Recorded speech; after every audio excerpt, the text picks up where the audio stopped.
हट जा सामने से, मोरे डौकी खड़े हैं, मोरे डौका खड़े हैं। आज के खा दे वो मंडौ का जात मन कम नहीं होन करके। रानी देखेंगे मैं तोला। हाँ देख ले बे करके रहा मन का समझ सकते हैं, कब समझ सकता। मारे तरस गया चोला। हाँ हाँ ठीक है देख ले बे ना भाई। रानी देख के मैं तोला। हाँ हाँ समझा था रानी देख के मैं तोला।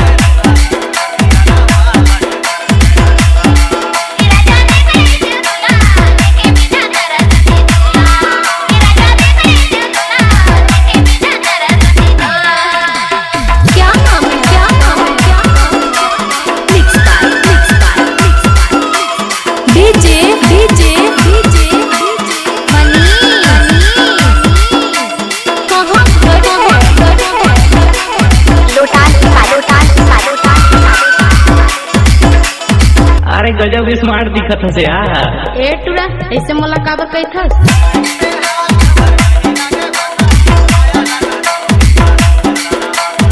अरे जा जा।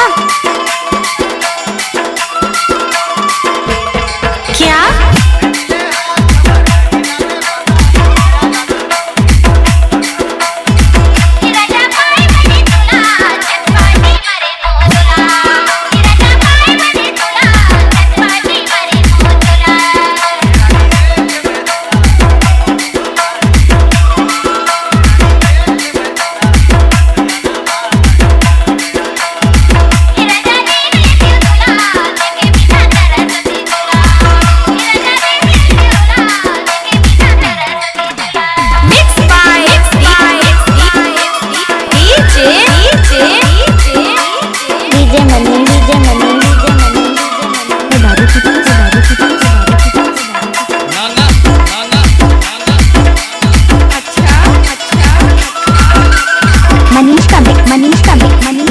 अरे एक घट में कहना मैं यार। सही में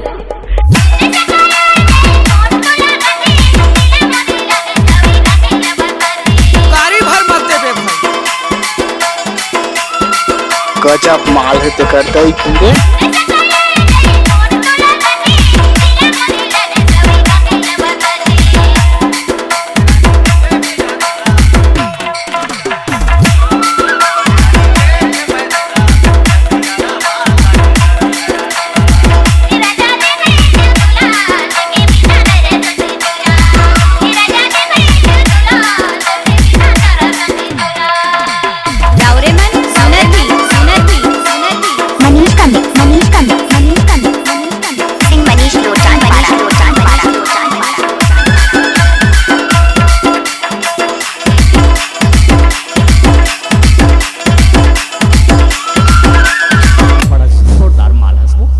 आँखी फुटा थे का?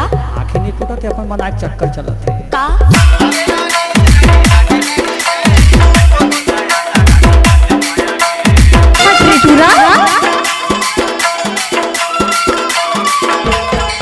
हाँ